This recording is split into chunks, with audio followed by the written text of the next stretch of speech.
Breast, and the opinions given by the individual host and their guests do not necessarily reflect those of Para X, its affiliates, or its sponsors.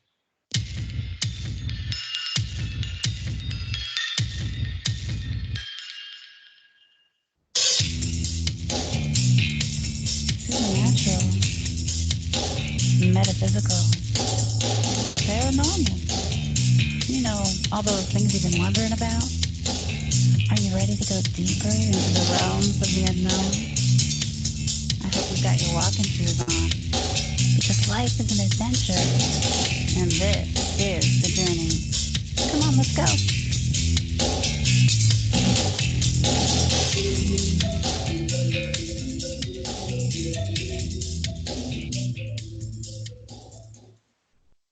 Hello and welcome to the show, everyone. It's Wednesday night, and that means it's the Journey Radio Show. I'm Jen Cruz, your host tonight, and hey, we're showing up as the She-Squatchers. Like, that's a big surprise. So I have my trusty teammate Jenna Grover on the line. Hey, Jenna, are you there? I am. I even giggled already. Oh my goodness. How fun again. We have a wonderful guest I'm so excited to listen to and talk to. I know. I'm excited. So I got to tell you a little bit about him. His name is David Wickham, and he's a friend of Amy Boo. So any friend of Amy Boo is a friend of mine. Oh, yes. Hey, Amy girl. And I got to say, you come very highly recommended by Amy. So we have big expectations for you. Hey, David, are you there? Yes, I'm here. I try not to disappoint. Awesome. Yeah. Well, I see that your nickname is Taters. Care to share? Well, that came across. Actually, there were so many Davids in the Bigfoot world, and when you go to a conference or an expedition, someone would yell David, and about 5 guys would turn around and say what. So we was at a Bigfoot adventure weekend, which is something that Amy and I are involved with. Alan and Jesse from Phantom Frontiers, they hosted it at Salt Fork, and it's a big family event where we have kids with special needs and families get together, and we do Bigfoot activities, and we try to get them out in the woods. We have a naturalist from the park come there and talk. And this one particular year, I was actually an attendee. I wasn't actually a organizer, and was just trying to make myself useful. I'm more of a busy bee around the camp.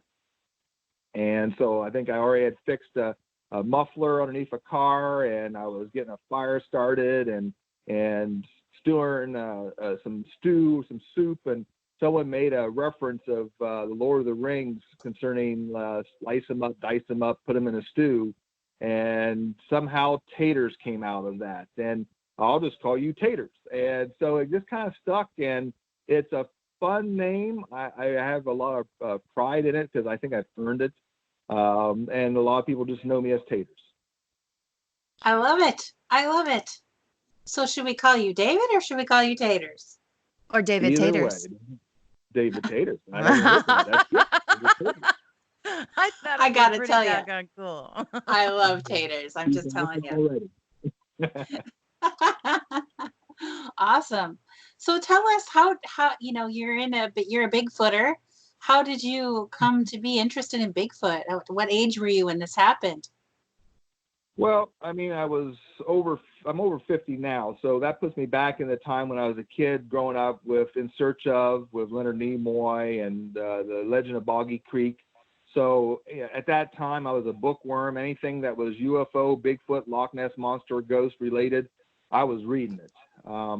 Where I grew up at was in Guernsey County, and repeatedly would see in the newspaper Don Keating having a Bigfoot meeting up in Newcomerstown. And I'd be like, Dad, we gotta go talk about Bigfoot. And he's like, no, son, we're not going all the way to Newcomerstown to listen about Bigfoot. So, I kind of grew up in that genre. It was in Ohio where the history was. My junior year in high school, our high school prom was at Salt Fork Lodge. So I guess I've kind of grown up in the mecca of Bigfoot in Ohio. It really wasn't until finding the TV show Finding Bigfoot came on that me and a coworker, Jason was excited about. We looked on the website for the BFRO, and lo and behold, they have expeditions where they would actually take you out to places to look for Bigfoot. And we're like, oh man, we are in. So we got to do our West Virginia expedition, got to meet Russ Jones, Dr. Russ Jones, and we had a wonderful, amazing time. We went down to a place in West Virginia and heard my first home run tree knock, and was just hooked ever since. Isn't it exciting? It's so exciting when you have something happen. You just want to get out there and have more things happen. Well, I think there's a transition between when you go out in the woods and you're learning about squatching, that, you know, you get excited about tree knocks and whoops and stuff like that. And now I'm kind of like, all right, give me more. I get that on a regular, I'm saying a regular basis, but enough to a point where, okay, they're there. All right, so what's next? I got to find additional proof than just that far off tree knock or that far off howl. You got to kind of put a piece to the puzzle to it, investigate the area, try to find other evidence that will correlate your findings. People have great stories. I love listening to stories around a campfire. It's amazing what you hear. But unless you can back it up with a recording or back it up with a footprint, we got to start looking at more than just stories to prove Bigfoot. We got to start compiling data and evidence to prove Bigfoot. If you just want to tell stories, that's great. I have no problem with that. But if we're going to take it seriously and take it to the next level, we really need to start analyzing and collecting data a little bit more professionally. There you go. I think that's so important for all of the people out there researching. We all have to keep a good database of our information. In fact, you know, I can't wait to really get ours going much better too. So good luck with that. Do you have any plans on how you're going to do that? Well, I've already, with Amy Boo, we've already had a couple opportunities to have a little educational seminars where my talk was nothing about anything but footprints. Made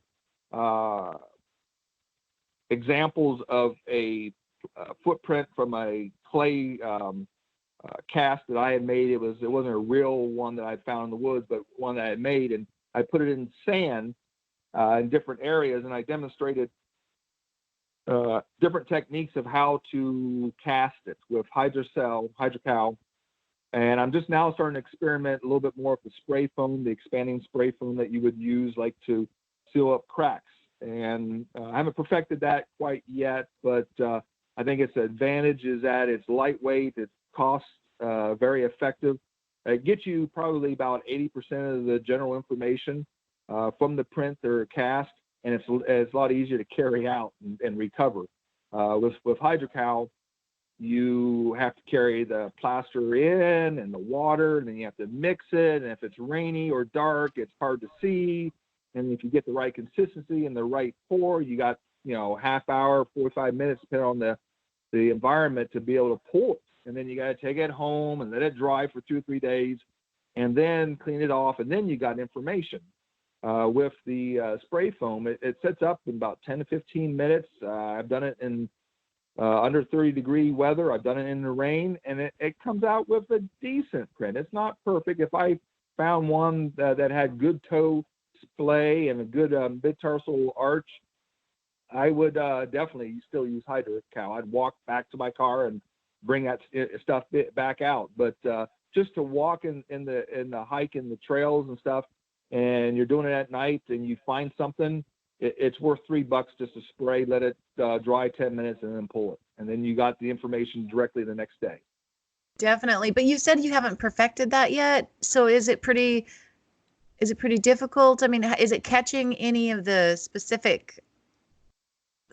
Yeah, I think when we started going to the expeditions, there was people there that was teaching us how to do casting. And I'm a physical therapist by trade. I've been I'm been a physical therapist for about 30 years now. So I understand the mechanisms of bipedal ambulation, heel strike, toe off, everything like that. And so it was a natural progression to look into casting, because that tells me a lot of information. There's times when Dr. Meldrum has given lectures and he's talked about some more scientific stuff, and I'm like, oh yeah, I understand exactly what he's talking about. And everybody else has kind of got that glass-eyed look about, you know, how the arches and the pushing off and the weight dispersion and everything else. And I'm kind of like, oh yeah, I'm digging this. So when I look at a footprint, I'm looking at information that I can kind of relate to, I guess.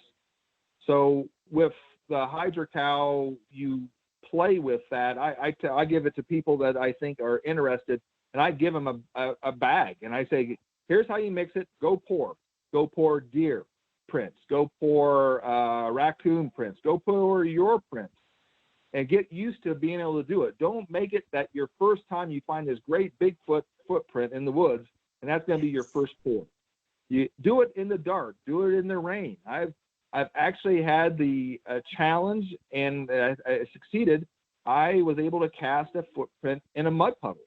There was about 2 or 3 inches of water, and there was a really, really nice print in the middle of it. Someone had an experience where something had pushed on a tent, and we actually had someone able to kind of follow the trail up into the woods, and we where something had walked through there. And they're like, there's this beautiful print, and the water slowly gonna dissipate this.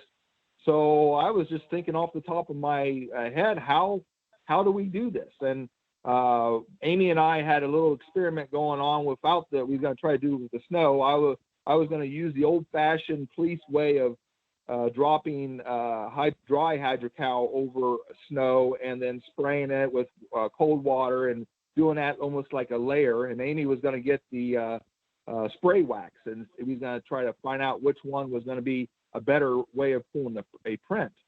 So I just used that information. I got the hydrocal, I sifted it over the footprint, laid a couple layers down, and then I mixed a drier version of the hydrocal, poured it slowly onto the cast, and the water got sucked up, and all of a sudden, about 45 minutes later, I'm pulling a pretty decent footprint. So it was just trial by error, thinking on your toes, and trying some ideas that you've read about in the past. What a great idea. We need to do some casting boot camps here, Jenna. Yeah, we do. Yes, we do. Yes, we need to be ready.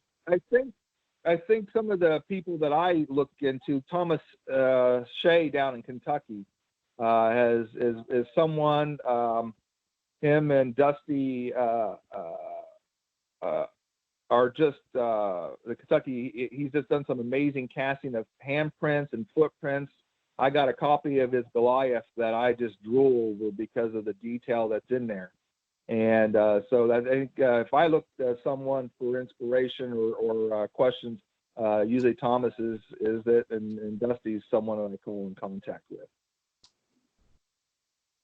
Very interesting. Very interesting. And we've met Tom Shea. We've had him on our show, and we've met him in person to the Crypticon, and he had his full collection of castings there, which is unbelievably huge. Yeah, and he's really nice because he's approachable. Yeah, I've sent little questions towards him, and he's responded. And how can I help? And that's sometimes in the Bigfoot world, that's something that's not out there, of researchers sharing knowledge and information that will help each other out. Very awesome. Very awesome. And he is such a nice guy too. Mm-hmm. Very nice. You're in the good group of people there. I like that. Very cool. Very cool.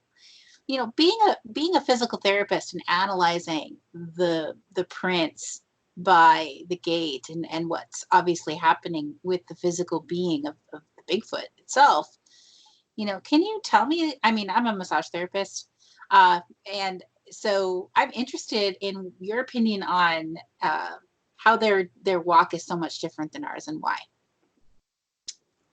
Well, one, you got a very large creature that weight, we're talking anywhere between 700 to over 1,000 pounds. And to be able to move that type of body mass, it's not going to be generated the same way our foot.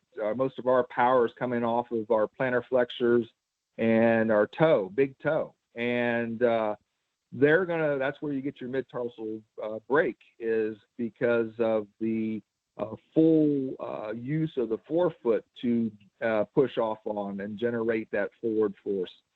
The other part we've talked about is how they're primates, and they're maybe have more of a morphology for larger primates like a gorilla, in that there's been many accounts of the juveniles and babies climbing up trees. And so that has to have the ability for your feet to be an appendage that can grab a hold of the surface area and create enough torque to be able to move that body up the tree trunk into the limbs and into the area. The other thing we've seen is that these 700, 900 pound creatures have been witnessed of doing incredible jumps across roads and fences, and the flight of feet that they exhibit is not a lumbering giant, but more of someone that has track star status. So, you know, it's the idea of them generating that much force from the back to the lower part of the calves. Also, that they are just as nimble when they go down on all fours. I don't know about you, but I look like an idiot running around on all fours. And I'm not very fast when I'm on all fours. Jen has seen me on all fours. I'm just saying. It's not pretty. But there are instances where they've been witnessing the drop down and take off, either because of the terrain or just because of less visibility from the witness, to try to elude being spotted. And so that foot has to be very pliable. I think Cliff has talked about, from Finding Bigfoot, has talked about how the foot, even like with Patty's footprints, how it morphs, and it's not the same wooden footprint. When we would walk on a sandy beach, most of our footprints are going to look very much the same. Whereas if we do get lucky enough to get a track line, the comparison of a left and a left is not always the same, even though we believe 100% that it was the same foot. It's kind of like almost like a bean bag. It fits the surface area that it landed on. And like Cliff, one of his famous lines is, the footprint is not the shape of the foot, but it's the damage that the creature did upon the terrain, the ground. And so that's going to vary between the density and the material that's made and how fast it's trying to book. Awesome. So obviously there's a difference between the tracks when they're just walking along and when they're running or trying to escape quickly. Right. Very interesting. Show you if I can.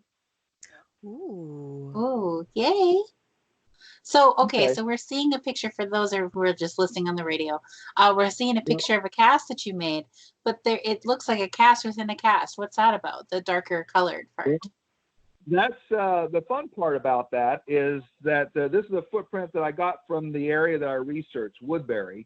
I got it a couple of years ago, and it's one of the things that I really enjoyed, because it was a 2 footprints in the track line, and I was able to measure it and cast them.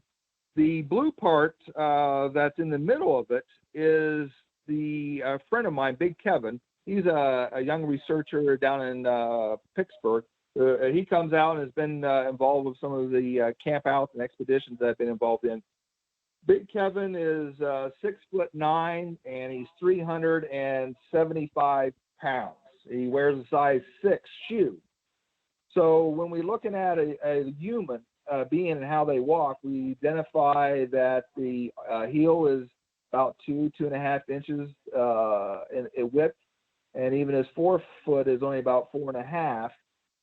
You don't see his toes because he's grown up with his feet in shoes.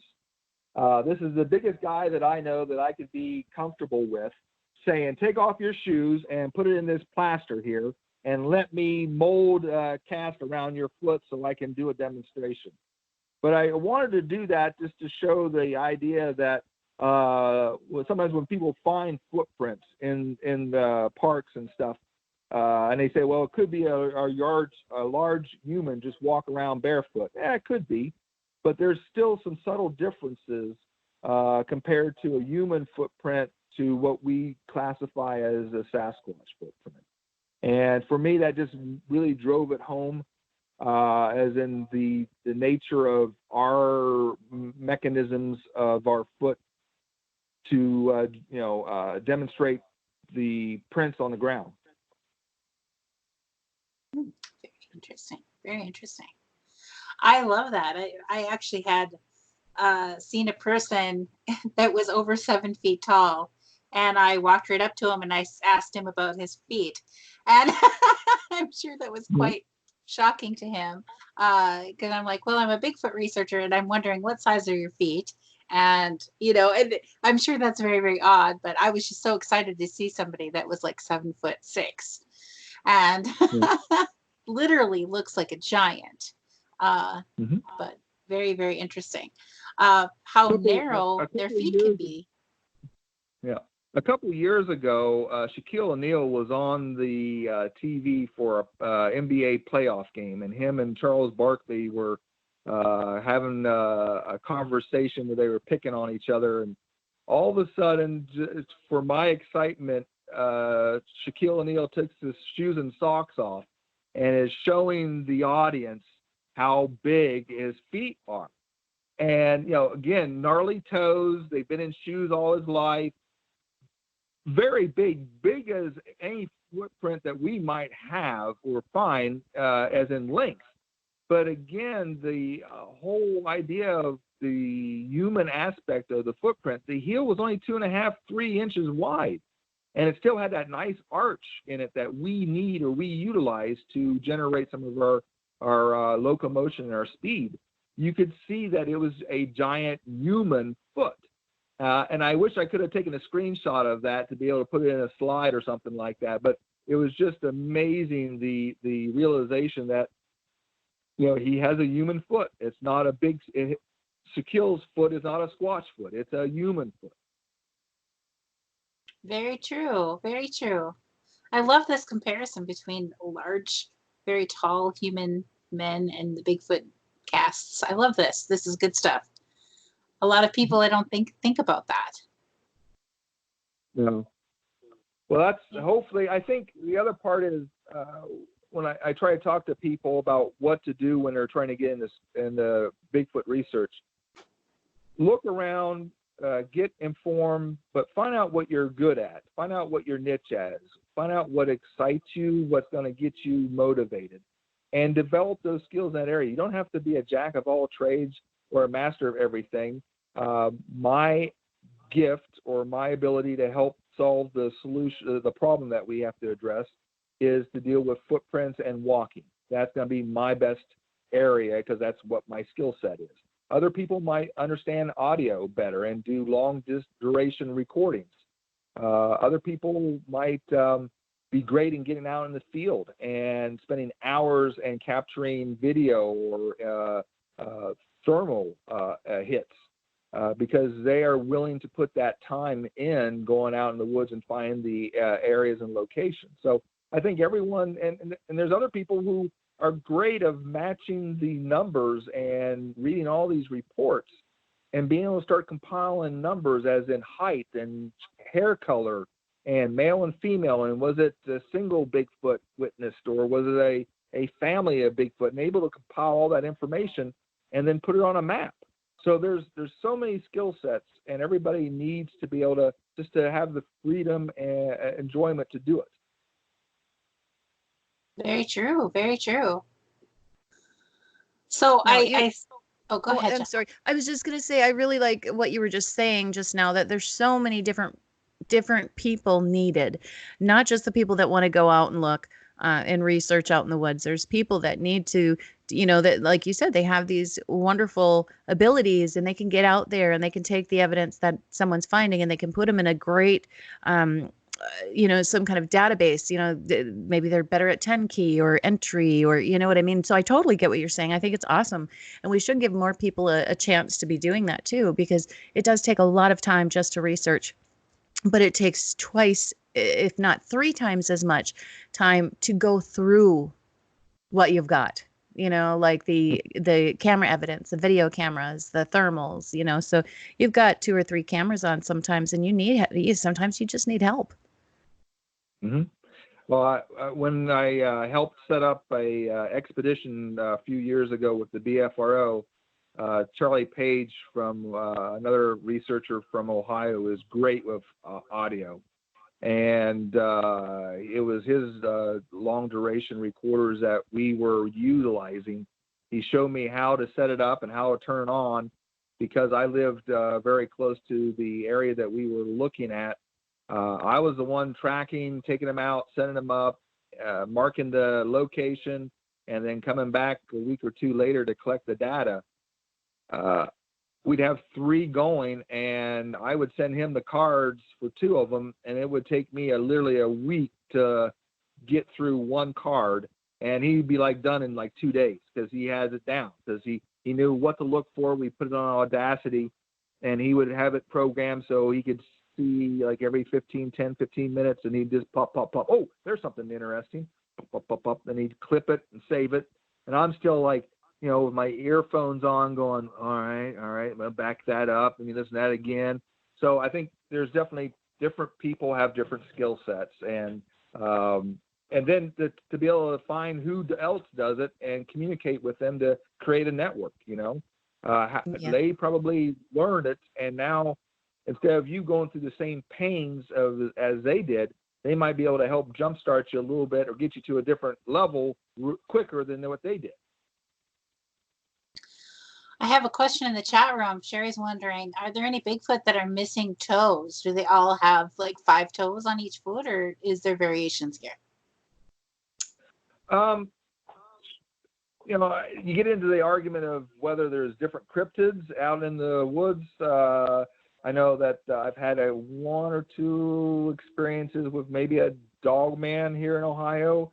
I'm not an expert of that.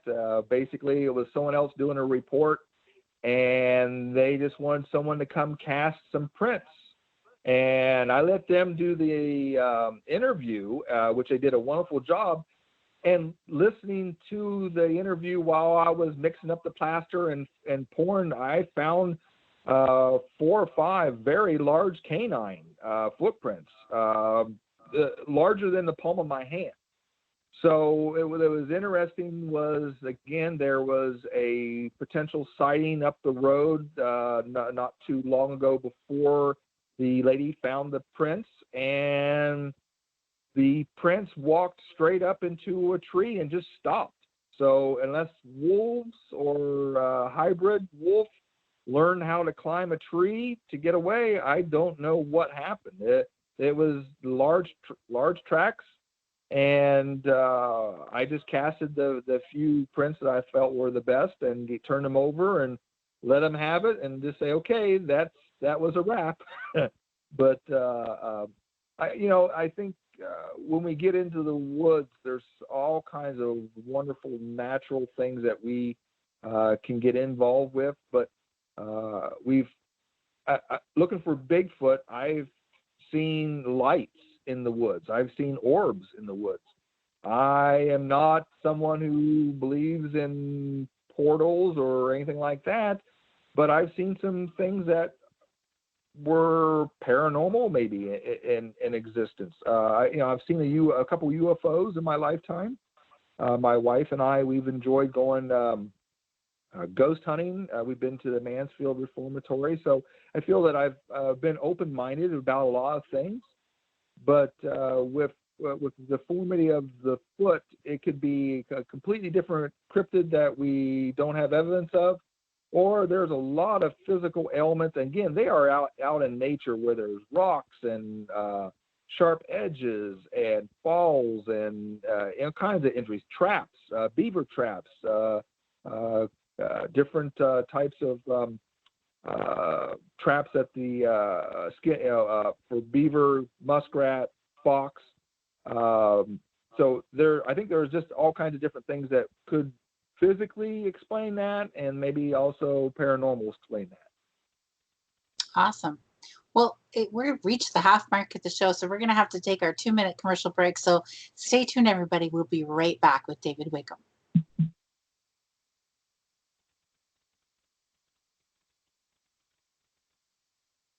Awesome. Yay. So we cut out to your telephone, huh? Do you see us anymore? I see ya. Oh, okay, good. Yeah, we can't see you. We just see a picture. Well, I can see him. It's just frozen. Oh, yeah, me too. Just the picture. Yeah. No, I put it on mute just because sometimes I've been in meetings before and something, my wife is still up and she would yell, I would say, hey, we're on a podcast. You know, but that's the best way to do. I try to mute myself all the time. And sometimes, well, a lot of times I'll forget I'm on mute and Jen will ask me a question and this is what she'll see. And I'm really on mute. And she's like, Jenna, you're on mute. It's happened on the radio too many times.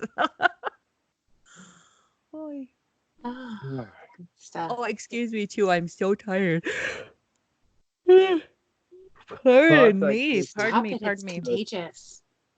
Sorry. The coronavirus. My job has just been the same. I get up and I see patients. I do home health, and it's just I have to ask questions of whether they're sick or not before I go in. But it's just washing everything, cleaning everything, disinfecting everything. But just go to work.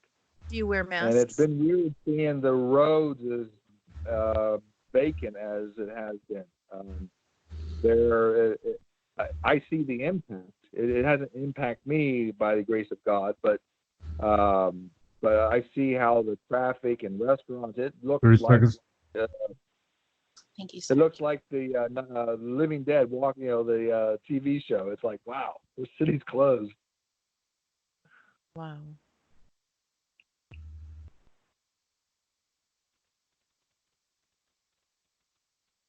We'll just wait. Go.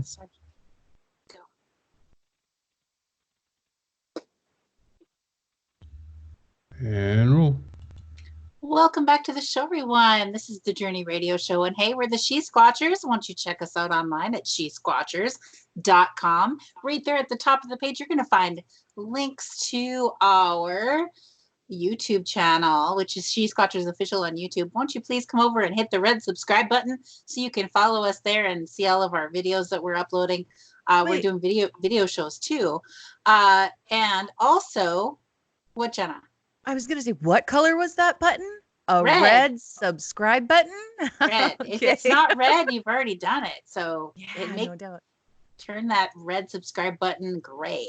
Anyway, so also there's a link to our Facebook page, which is She-Squatchers Official also.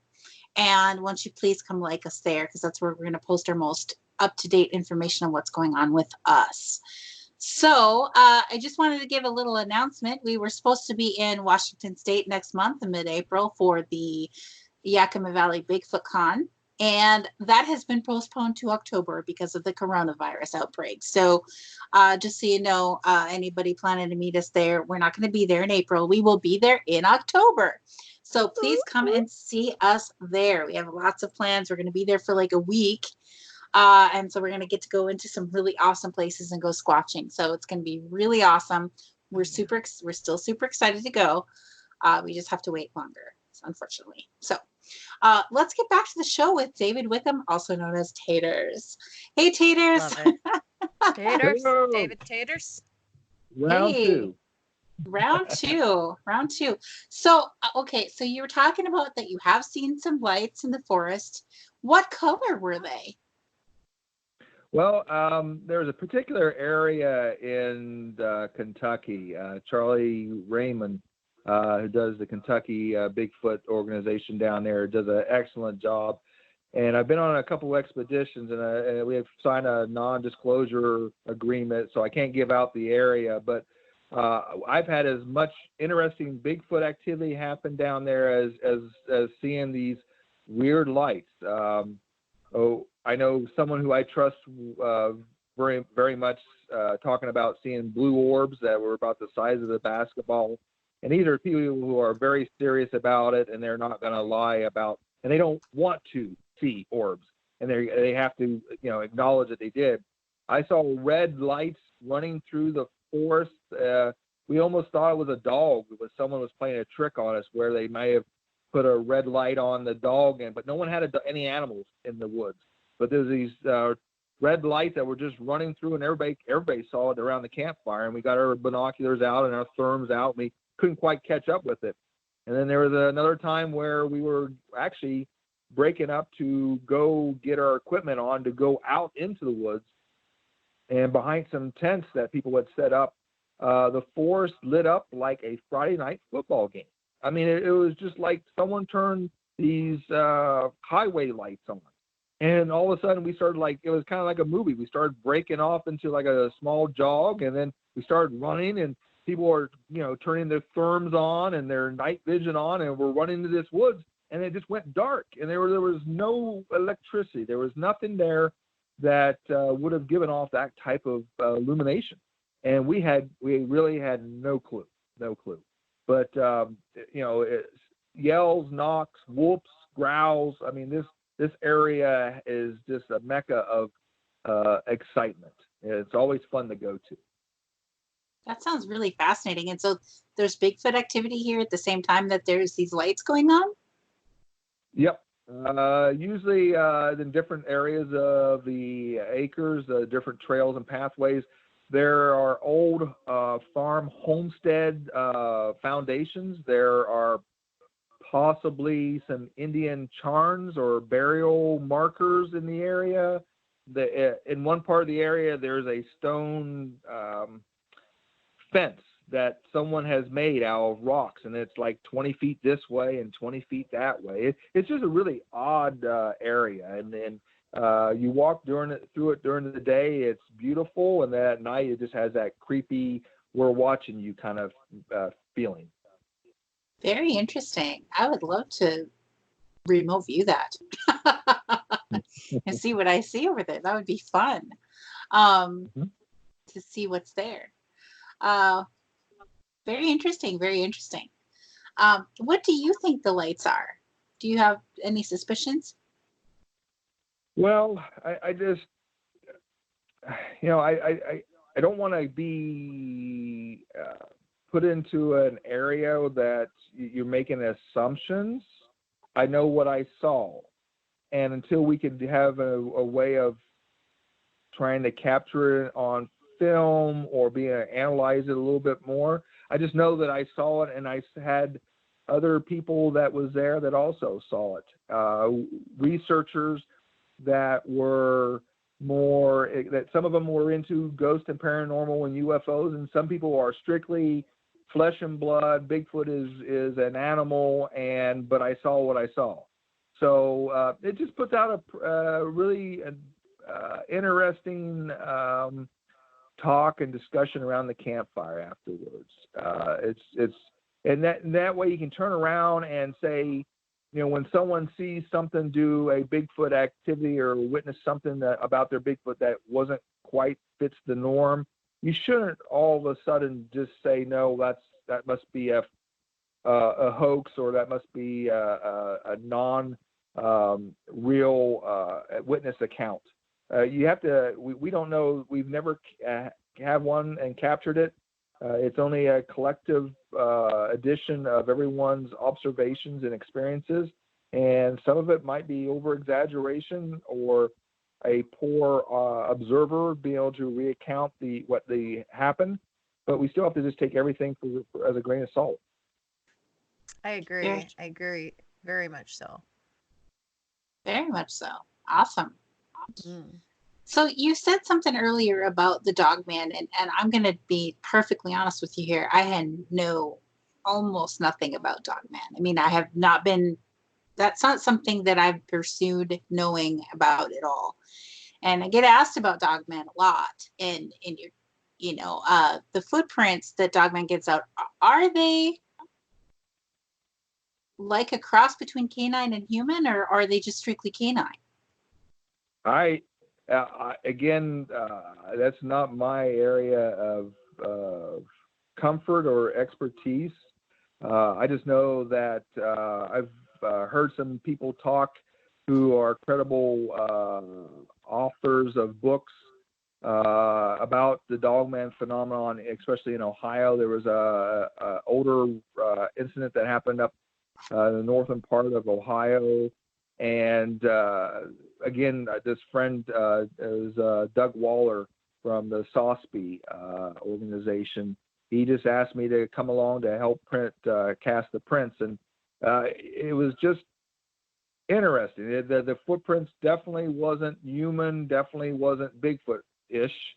It was definitely straight canine, but it was a very, very large canine, to a point where that big of a dog had to have gone somewhere, done something. You saw a clear path down these pine grove, and then it jumped over a fence, and then it ran right towards a tree and disappeared. So there's all kinds of enigmas there that I don't have the slightest clue. Maybe just a little bit more than the average Joe, but it's fun to think about. That's when we try to attach the Bigfoot phenomenon with UFOs or portals. I mean, I love sci-fi. I watched Twilight Zone and grew up on all kinds of crazy stuff like that. Oh, I like and you if it then. ever comes to be, if it was always comes down to prove that, yes, these are all connected, I'll just be as happy as I would have been if it was just a flesh and blood creature. I can't wrap my time and my energy in the idea that there's something in the woods that I'm trying to pursue, that whenever it gets in a tight spot, it just gets out the tricorder and, beam me up, Scotty, and it gets away from me. That's not fair. That's not fun. That's not something that I'm ever going to have a chance at. So, I listen to my friends who talk about camouflage or like the Predator, where they're able to kind of phase in and out. And I believe these people. These are credible people. These are people that I would trust with my life, but they can't prove to me what they saw. And I can only take what they encountered as a true life experience. I'm able to read their body language, their facial expressions, and they're not stretching the truth or lying or trying to cover a lie. They're telling a truthful story that they 100% believe in. So I have fun listening to them, and I put that in my little box of tools of things that could be one of these days maybe I can look at. But I think there are ways of in the future trying to do experiments to mimic or find out if there is a cloaking mechanism that is natural, not alien or not science related, science fiction related. So when we've heard Dr. Jeff Meldrum talk about the differences in the hair that they would look for before they would even consider testing it to be for Bigfoot DNA. I can't remember the word that he used, but the inside shaft was like clear, where our shaft would not be clear. Do you think that means it's like empty? I think there's filaments in there that has different sets of proteins, and that helps give the allure of what color and growth, kind of like trees and their rings. With the Bigfoot filaments, or without the filaments, they're able to bend light in different ways that I think allows them to take on the color persona around them and reflect so that the object that is standing straight in front of you is not solid. If you one of the things that I'm looking at is if you YouTube the Visibility Cloak, which I thought was funny at first, but there are some inventors that have created these fabric that they can put into a shield form or a sheet form, and they're basically just a flat surface on one side and a multi-convex shape on the other side. And they put a bunch of these back to each other, and they can put it in front of an object, And all of a sudden, you can see behind the object, you can see in front of the object, but the object that was on the table is completely gone. And what's interesting is that they talk about is also that in between the sheets that you have back to back to back, there has to be an oil or a water in between there to help with the refracting of the light and refracting of the colors. And in the example that the guy has, he has like a toy tank or a toy fire truck, red and green. And when he's putting these sheets of various forms together, it completely blots out this toy tank.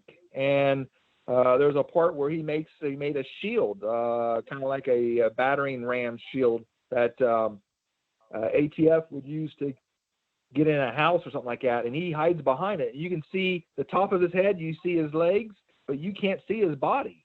But you can almost see the windows and the windowsill right behind him.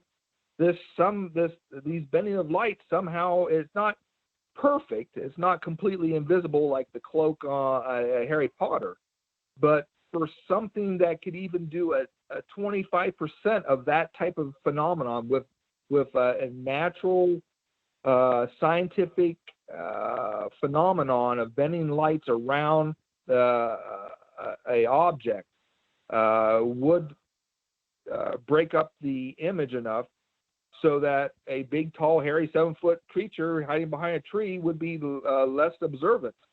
The guys who wear camouflage, hunters who actually wear camouflage, they're breaking up their silhouette compared to the background leaves and trees. They're just breaking up their silhouette, so there's not a pattern. And I really think that this is something that in the future we'll be able to hopefully prove.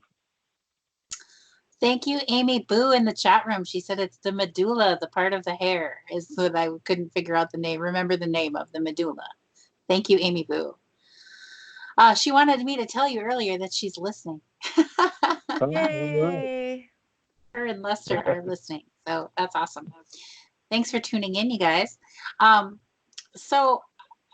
Another question that I had for you is, well, there's two questions I have, and we're quickly running out of time, but have you found any interesting stick or wood structures, den-like structures at all?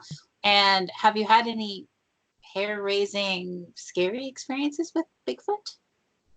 Well, I'll go with the structures first. I really like the idea of people understanding that nature happens in the woods. There are insects, there are woodpeckers, there are diseases in the woods, there's wind shears and ice weight and water ice that will get into the wood and freeze and crack, and there's all gravity.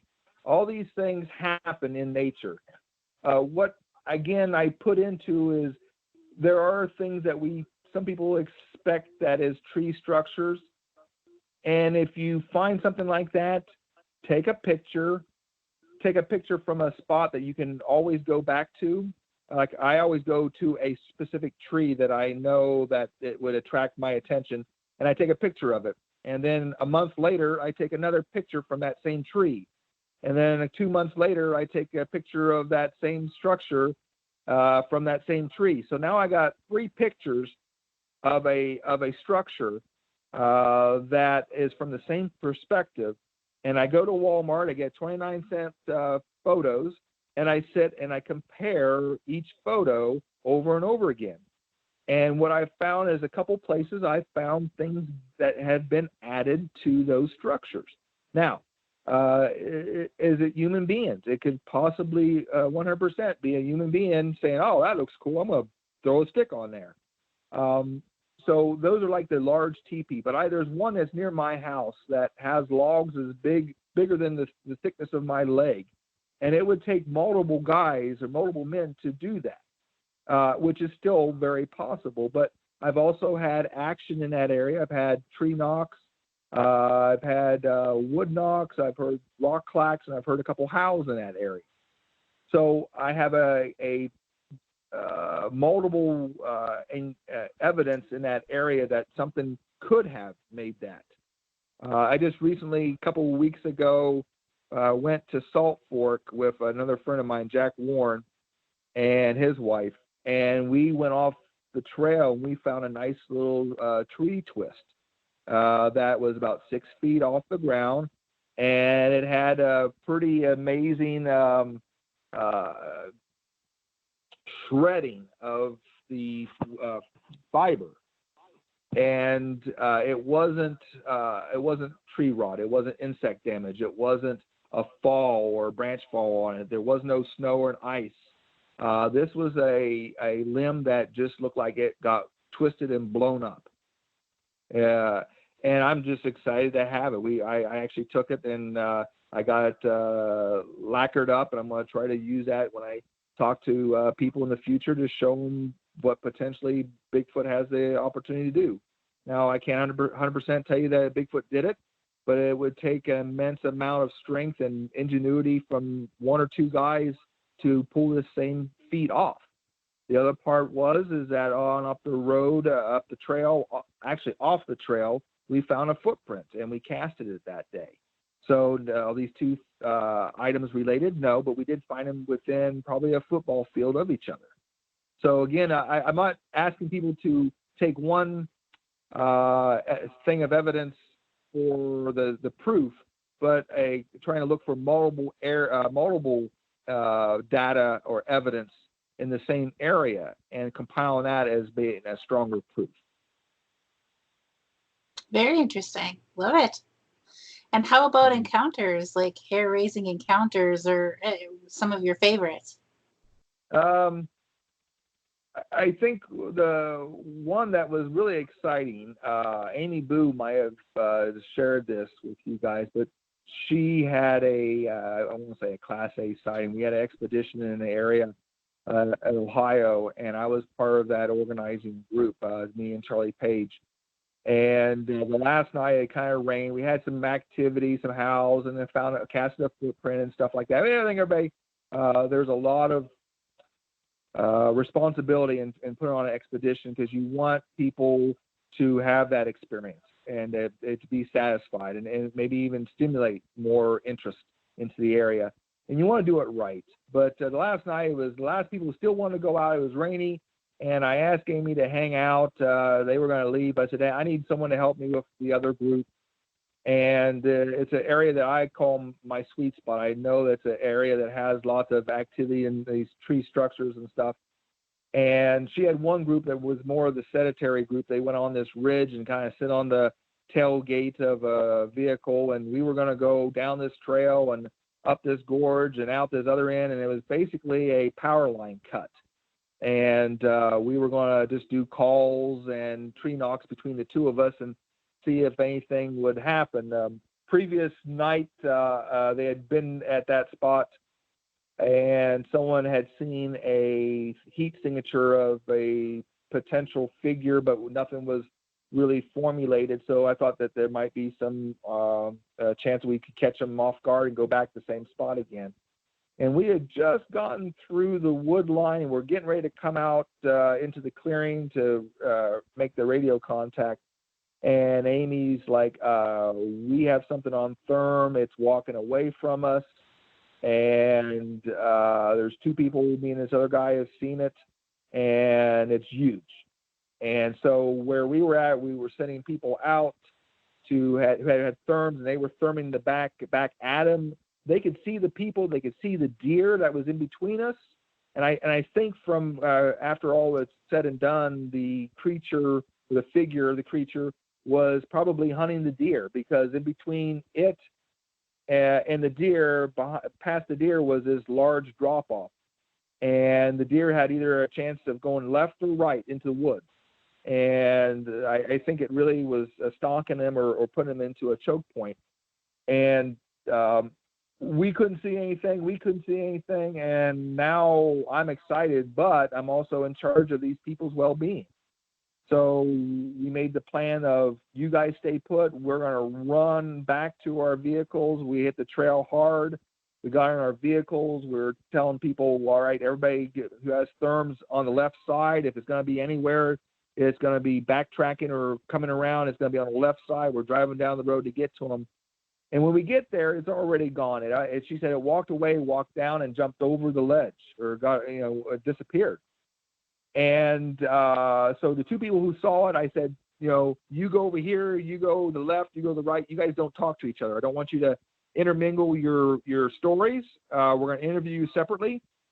Amy, I went to her because she was more experienced on sightings and heights and stuff like that. I said, take your therm. We're going to walk down there, and you tell me when you first saw it, where you first saw it at, and then help us figure out the direction it traveled.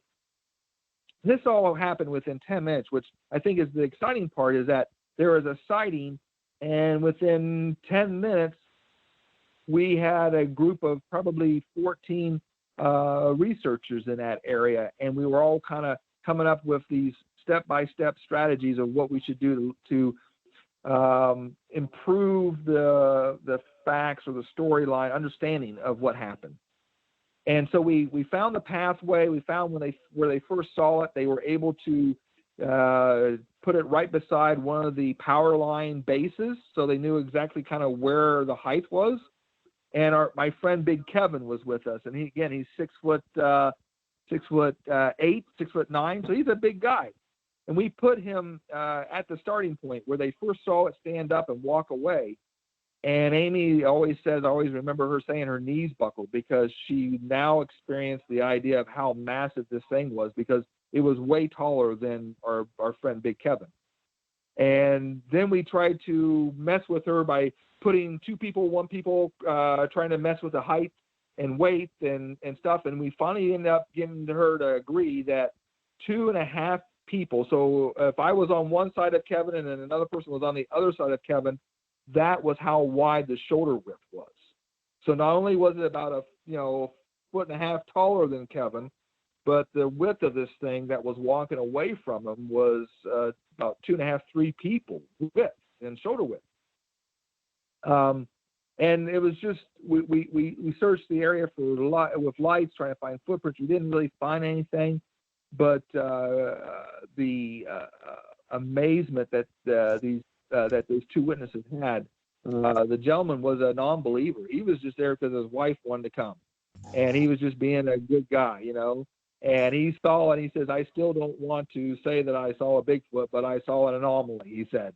It walked away from me. The story, when we got him to write their little storybook, and we compared the notes, it was very, very similar. I'm almost 100% similar.